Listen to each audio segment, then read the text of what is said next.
What's up, pickle peeps? How is it going? Today we are talking about, I don't want to presume to say conquering, but we're going to talk about the question, are all your business eggs in one basket? Any idea what I mean here? Have you heard this phrase before? Keep all your eggs in one basket? And usually that's in the relationship that something messed up and you lost everything. Why? Because it was all in one platform, one field, one whatever. And I was talking to a friend yesterday, and this kind of topic came up, and I have two kind of stories for this. We'll start with the business one, then we'll tell the funny one, okay? I was on Wednesday a holiday planning seminar with Emily Gray for the Wholesale Way course, which I just bought a few months ago. I'm totally loving it. Jumping into wholesale, all that kind of fun things with my jewelry business. And I was so excited for the holiday planning party. And I gotta say, while it was good, it was not what I expected. I don't know. It's always bad when you go into these things. I don't know how you can go into a class and not have expectations or to a video or wherever, but like this one, not trying to sound Emily. She is awesome. The things were awesome, but it was much more, it was a lot of numbers, then it was kind of woo-woo and like very nebulous. What do you want to do for your holiday season? Whereas I thought with the holiday planning party, it would be much more, make sure you have your product set for here, have your holiday stuff set by here, be sending out your emails by here. This is when you do, if you're going to do a sale to retailers, you do it here. Like I expected more of that kind of stuff and it wasn't what happened. But the cool thing that did happen that comes into this video, I know, a minute and 50 seconds in, is she was like, we went through all of our numbers and it was like, what is your sales goal for the year? And and I'm sure anyone would do, pulls a number out of your butt, right? Pull a number out of your ass and stretch it down. It's like, boom, there's my sales goal. Okay. I don't know. Like you can set massive goals and then sometimes they lead to failure or they lead to push you. Like it's okay. But in my experience, people rarely ever set goals that are truly realistic was because we don't know how. So as anyone would do, I just pulled a number out of my butt. And then while she was going on and like other people were talking and whatnot, I had the idea, it's like, well, okay, that's the amount of money that I in theory want to make. And how would I break that down? Like, what are all of my revenue streams? Okay, this is where the eggs and basket comes in. What were all of my revenue streams that I was listing out on there?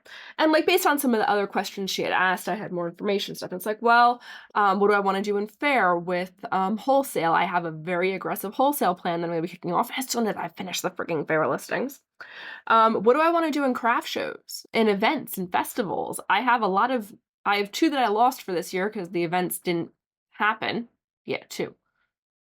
And one is changing venues, so I don't know what's going to happen with that.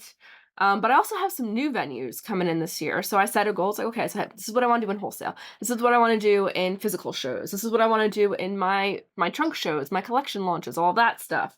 This is what I want to do with like websites and funnels. Like, what are all the different ways that I make money? What do I want to do in Viking chickens this year? What would I like YouTube to do for me? Like, I'm here, right? We're here. There's stuff coming. Newsletters. I have very aggressive plans with that. What do I want those to do? And then realizing that a lot of my bulk, a lot of my conversion, everything happens for me on Facebook. It's like, well, if that's the truth, then do I want to monetize Facebook? So it came down to like, where do I want this income to come from?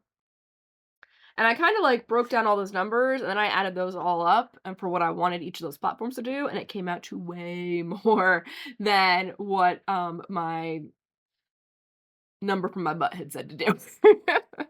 So let me know, do you do that? Do you look at your quarter, your month, your whatever, your business plan, any of that, and be like, okay, I want to make this much money. That's a good place to start. But then, like, where do I want the money to come from? Like, what am I focusing on for sales channels? Sales channels, marketing channels, all of that. And that is where this video really comes in. God, 4 minutes in. I apologize. I talk too much. Working on it.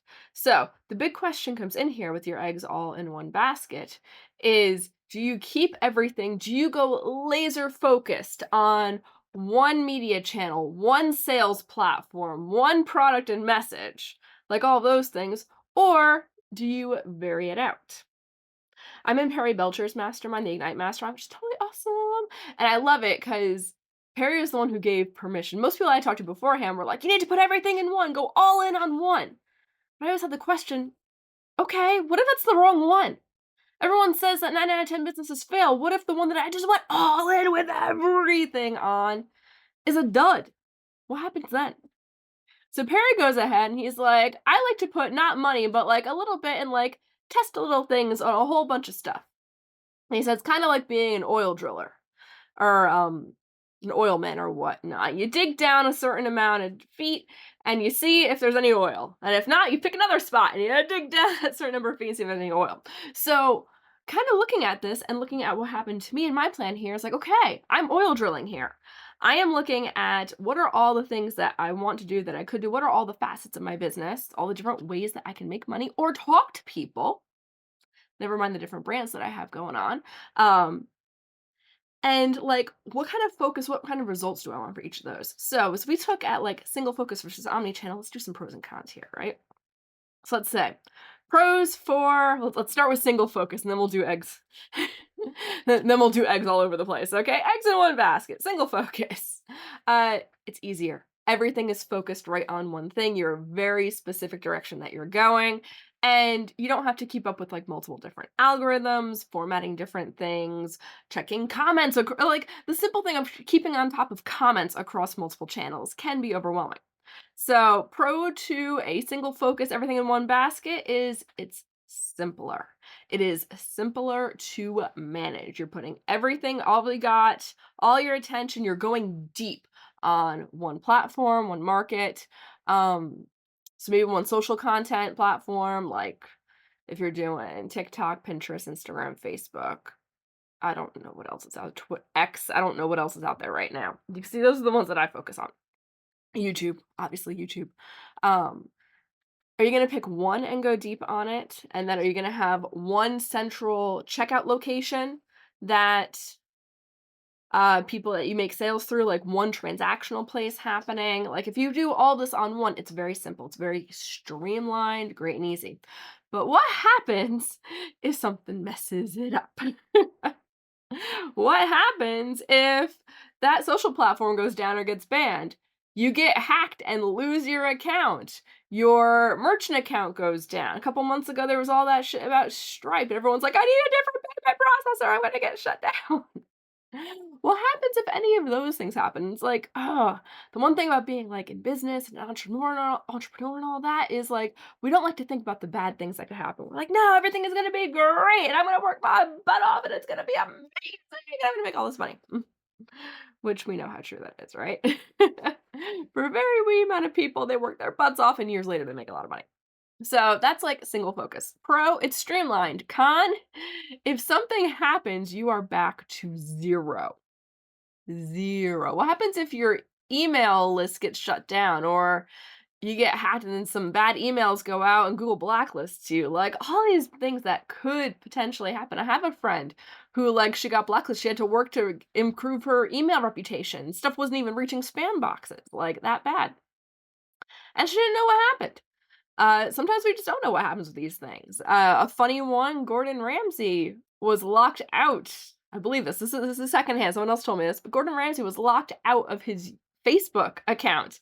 And he's locked out for like 10 years because the AI thought he sounded too much like Gordon Ramsay and that the content was AI. And the team of people at Facebook can't circumnavigate the AI to give him his account back. So like that's a funny one. That is a funny one. So yeah, if all your eggs are in one basket and something happens and that thing drops, boom, your eggs are everywhere. Versus the idea of omnichannel. Now, I'm not one of those people who is going to say, go out and create unique content on all the platforms, be in all the sales places, because it takes a buttload of time. A lot of this goes on, like, depending on how big your team is, but it takes a lot of time to do this thing. So, looking at omnichannel, but varying it out a little bit.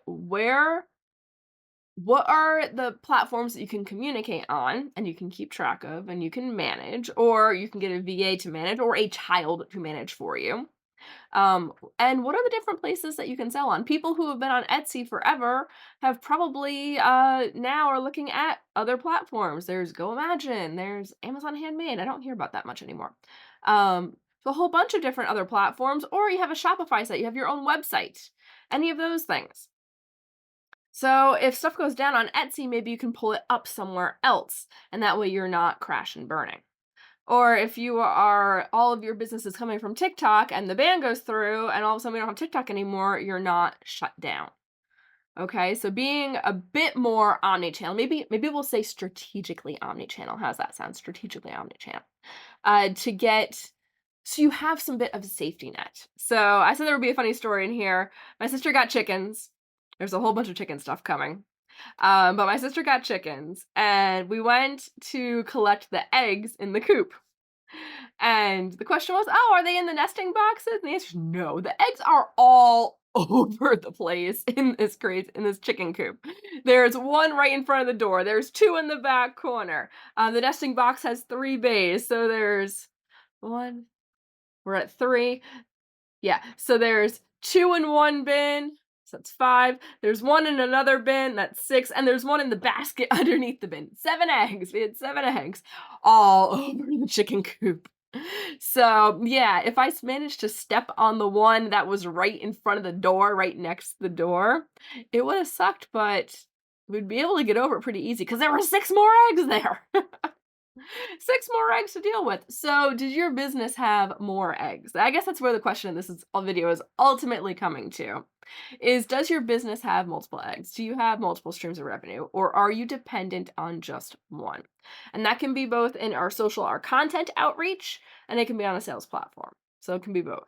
It's like, I know it's an inventory hassle, but like my website is Shopify. I take payments at shows through Square. I've had it for years. I love it. It's fun. We also have PayPal. Um, People who take like Venmo and all the cash apps. I don't have that, but well, people do. You do that. Like I could take Apple Pay and Google Pay, all of those when I'm in person. Lots of different ways for me to make the sale, along with, of course, cash. If you're shooting videos already for social media, why not put it across all the platforms? You did the work to make the video.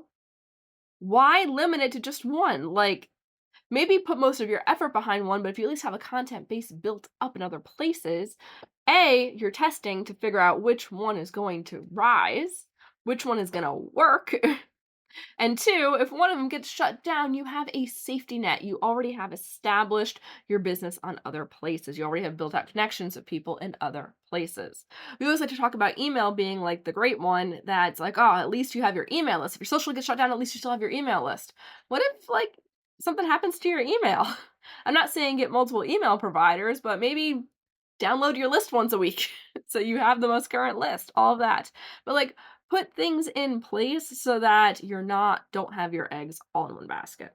I don't know. Let me know what you think of this thought, what you think of this concept, and tell me, are you single focus or are you more, I'm going to say selective omnichannel or strategically omnichannel? Single focus versus strategically omnichannel. And let me know. I'm very curious. Do you run this debate too? Because it was so interesting. And I'm telling you, run that exercise. Like, look at where do all your sales come from if you don't already have that broken down, and then look at for the rest of your year as we're coming up on like middle of Q3 and then hitting Q4. Where do you want your money to come from? And if you think about it and like break it all down, like get really minute in there, it can be interesting what revenue streams you have that maybe you let fall by the wayside or didn't focus on. So, like, as I come in here, it's a dumb one, Facebook monetization. I send a lot of content through Facebook, and I'm looking at it and be like, I should be sending more content through Facebook because people like me over there. And if they're going to pay me, like, why not? If I'm making the content anyway, or if I need to just double the amount of content that I make, like, why not do it if they're going to pay me for it? So, excellent. I hope you enjoyed this one, Pickle Peeps. I know it was a little rambly, but got some good content going on there. And I really want to know, are all of your eggs in one basket or not? Take care!